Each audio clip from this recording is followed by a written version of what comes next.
Hi, folks. So we'll start now. So you've heard a lot of conversations around open source geopolitics since I think 10 o'clock when we started. So this talk is going to be about something that we at Takshashila, the researchers who work there, have proposed, right, in order to help India's case in the open source space, in the tech space, and so on. We have proposed the creation of something called an Open Technology Maitri that will solve for supply chain warfare as well as supply chain security concerns. And I'll explain why would it do that, right? So this is a lightning talk. I'll speak for around 10, 12 minutes and then we'll have some questions. I'm Lokendra Sharma. I work with Takshashila Institution as a researcher, as a staff research analyst focusing on cyber information warfare and so on.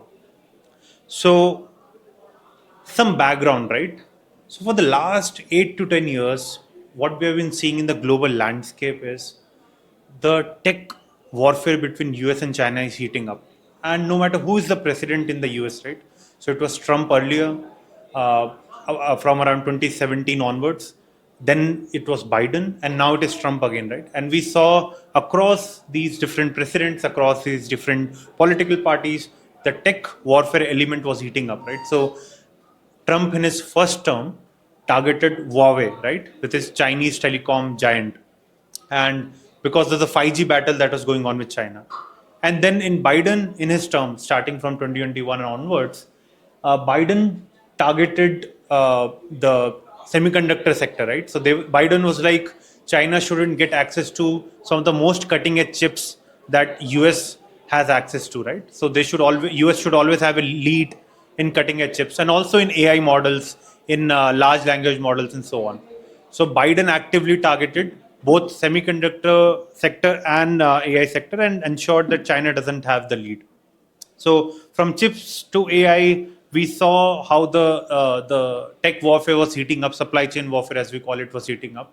But then in Trump's second stint at power now, recently what we have seen is he has frozen some of the export controls on chips meant for China, right?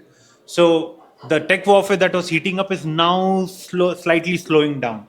But this might be temporary. We don't know whether this will hold, whether this is some sort of deal making with China going on right now, because China supplies a lot of rare earths to US. So it is possible that the structural relationship of the US and China would mean that the recent thaw in their tech partnership will not last long, and we'll again have the tech warfare between them heating up, right? So this is the background on the geopolitics bit. And another factor that has unfolded since last year, and this is also at a global level, is supply chain security.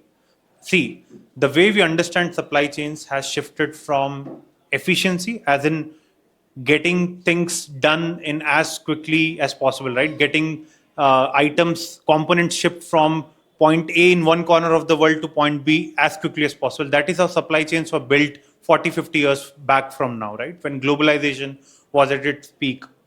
Then in COVID 19, we started thinking about supply chain resilience when we understood that dependence on just one country, and in this case, China, which was heavily impacted in the early phases due to COVID 19, is not going to help the world, right? Because if you're too dependent on one player for all your manufacturing components, then you'll have downstream effects across the world. So then countries started thinking about, okay, how can we make supply chains more resilient? Maybe efficiency itself, reducing the cost of it and sending things timely is not as important as maybe making it resilient also. But something happened last year that is again changing how supply chains are conceived and visualized, right? Israel did a pager attack in Lebanon, right? It was a very sophisticated supply chain security attack. They compromised the pagers and make them explode in Lebanon, and they targeted Hezbollah through that. And then another thing that happened is US saw threat from connected car technologies, and connected car technologies linked to China and Russia. And we all use connected car technologies in the cars we drive, right? All the infotainment systems, all the navigation systems, and so on. They were like, these systems can be compromised as well.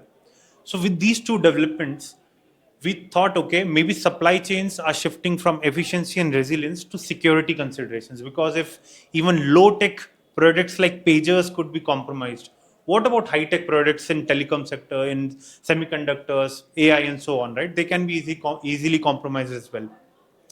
and even connected car technologies can be potentially compromised. So supply chain security became a concern then.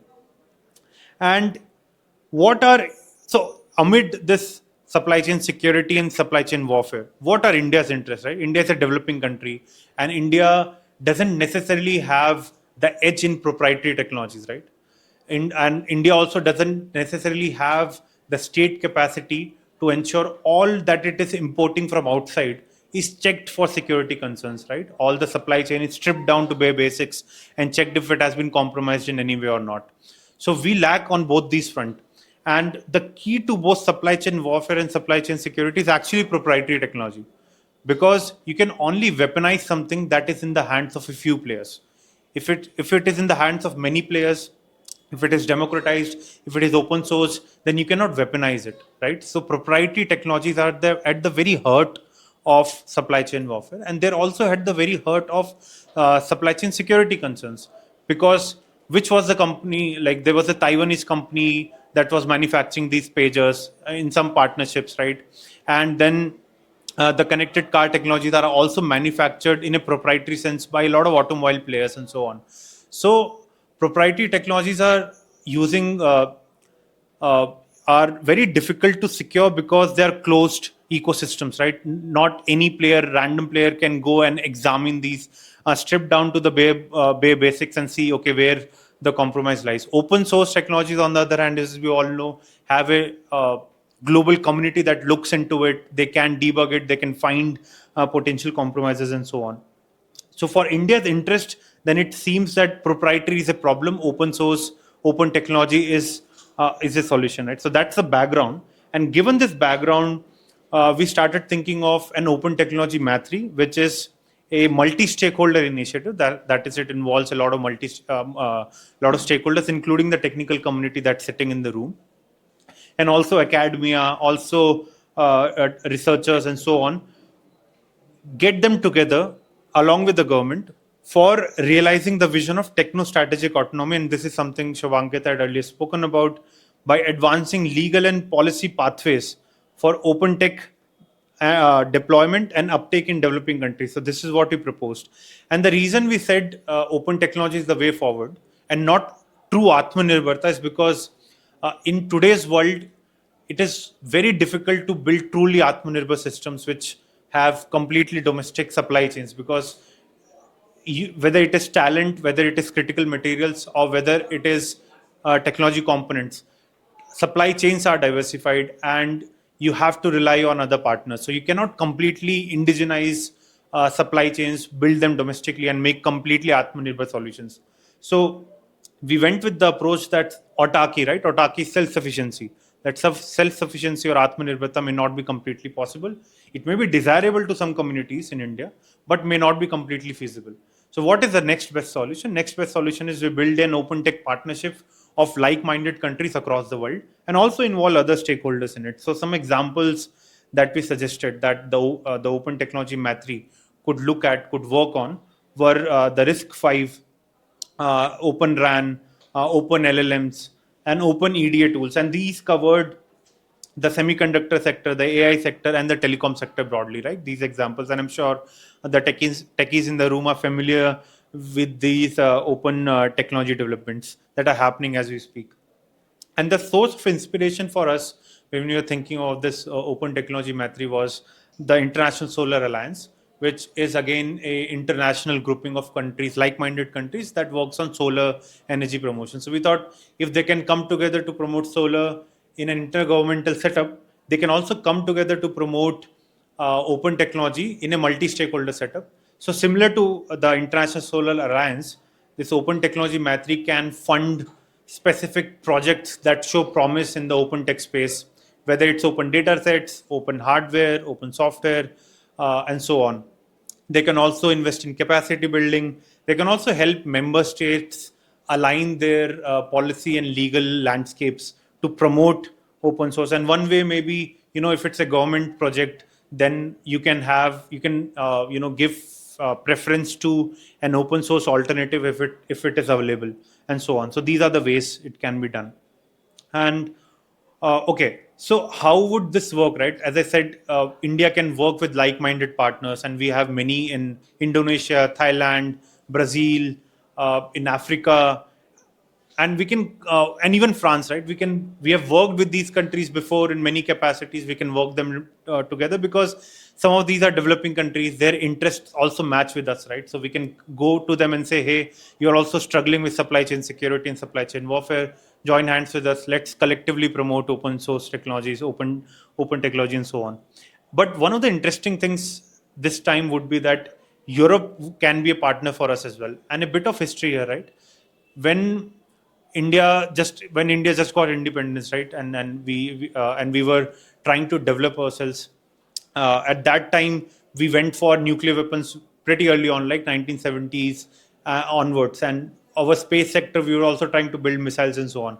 And then European powers and US, they joined hands and put export controls on us. So we couldn't even import a single bolt.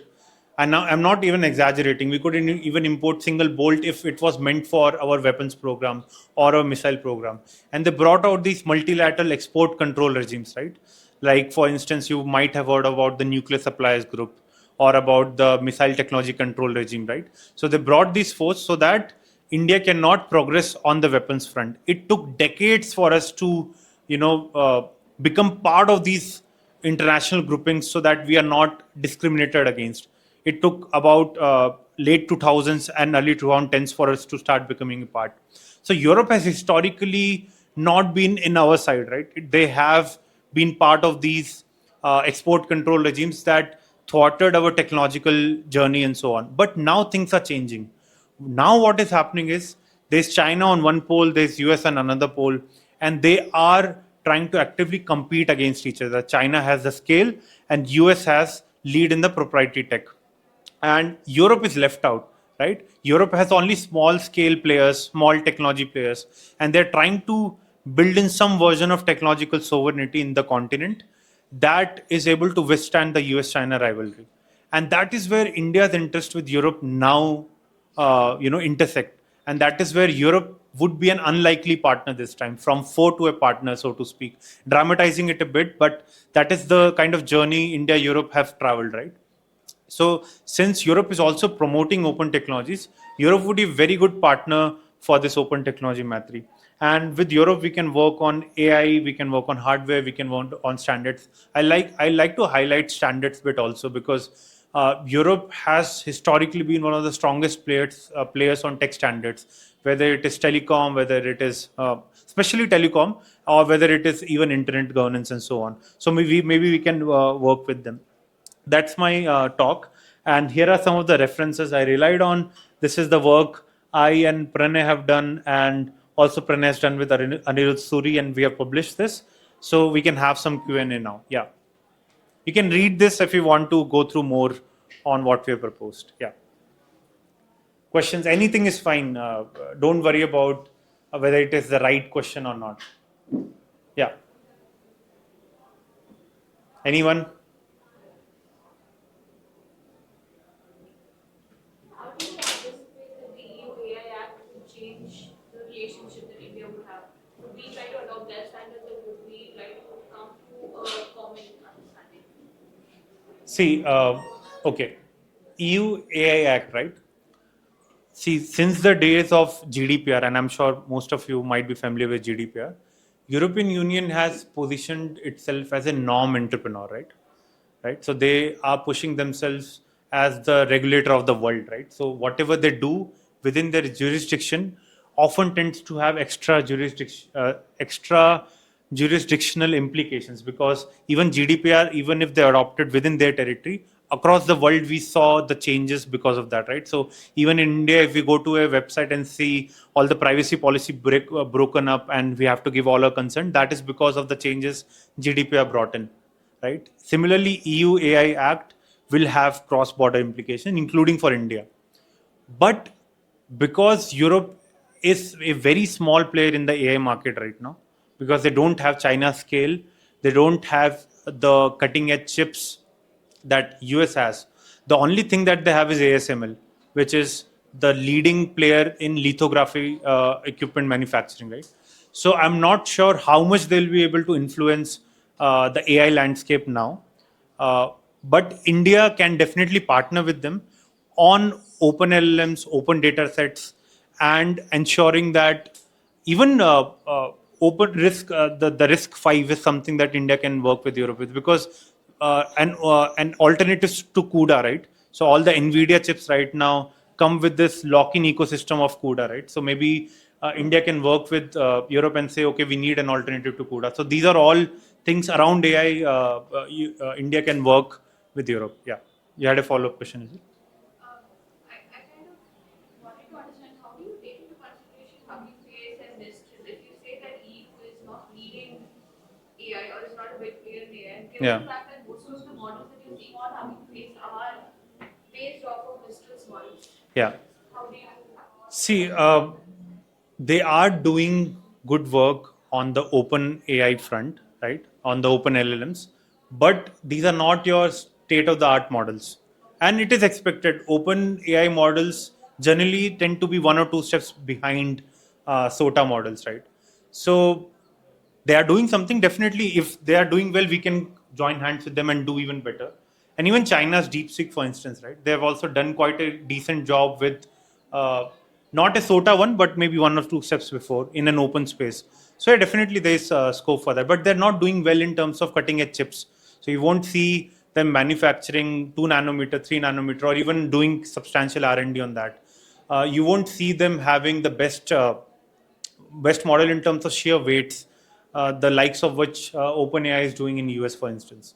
That's the difference. It's also the difference of compute, right? US is just able to put so much compute at its disposal to do some of these things, and China is putting some of the innovations in place, right? So DeepSeek didn't go the compute route; it took the innovative route in trying to architect the LLMs in a different way, and so on. But Europe is somewhere lacking in all these fronts. They're trying to do, but they're not at the very cutting edge. Yeah. But that's a good point. Yeah, fair point. Anything else? Anyone else? Yeah. Actually, yeah, I also want to continue that conversation on Europe. Sorry? I want to like Yeah. similar from like the Europe India partnership that kind of makes sense in terms of the AI, right? Because I think it does make a lot of sense. I think Europe and India are kind of both very big players that are kind of behind the US and China, right? And if we are able to find a way to kind of bundle our strengths, I think there's a lot of potential, because I think, from my understanding at least, maybe I'm biased, I think in Europe there's quite a lot of there's capital, but there's not, because things like, I think Europe is kind of locked down. It's very slow, because like there's a good thing, like GDPR is nice, but it also means we try to regulate a lot of things, and like instead of just moving like the US does, we regulate stuff and like hold ourselves back. And I think that is a thing where I think where India is actually very good. Like here things are also moving fast, right? I think there's so much talent here. There's so many people who are actually like building shit. Like that's what this whole conference is about, like just building stuff and moving fast. And I don't know if there's some way to kind of I don't have actually a question. Sorry. So no, so see, I'll yeah, yeah. Dive deeper into like how to actually combine forces. See, one more reason that Europe and India will combine forces is we see how big tech players out of US behave, right? Now they have the active backing of the Trump administration as well, right? So in whichever jurisdiction big tech players like Google or Facebook and others will go, they'll try to push back heavily against any regulation, right? So Europe right now is trying to target Google with some monopoly fines, but Trump has said don't touch Google, right? Otherwise, they will impose some tariffs, right? So even as big tech players historically we have been very powerful, especially against developing countries and also increasingly against Europe. Now they have Trump's blessing, and Trump is actively saying that these are US companies and you cannot touch them, right? This is what he's saying. If you touch them, I will sanction you, I'll put tariffs on you, and so on. When these big tech players are getting so powerful and backing of the US government, what option do countries like India have, right? They don't have that much bargaining power. They don't have that much leverage over these big tech companies. Europe also historically used to have some leverage because it has a wealthy market. But now with US government backing it, they're also, it's not sure how to approach. That is where I think both can promote open technologies, right? Because open technologies will undercut the very basis of the dominance of big tech players. That is proprietary tech, right? Google is dominant because they have some of the finest proprietary tech. Facebook is dominant for the same reason. So they have some of the best algorithms in the market. If India and Europe can say, okay, we'll build some of the best non-proprietary tech stack out there, then they will have leverage, then they will have some bargaining power with these big tech players. So that's also one way they can work together. Yeah. Okay. How concrete is all of this stuff? Like these are just. Sorry? Sorry. How concrete? This is kind of a new thing, right? Like, what is going to be the developments in the future for this sector? So this is something we have proposed. We have proposed the creation of an Open Technology Maitri. India and Europe do have some initiatives to cooperate and collaborate on tech. I think including India, EU Technology Trade Council, something. They do have, but they need to scale it up. They need to institutionalize it. They need to actively promote open source, open tech projects. Yeah.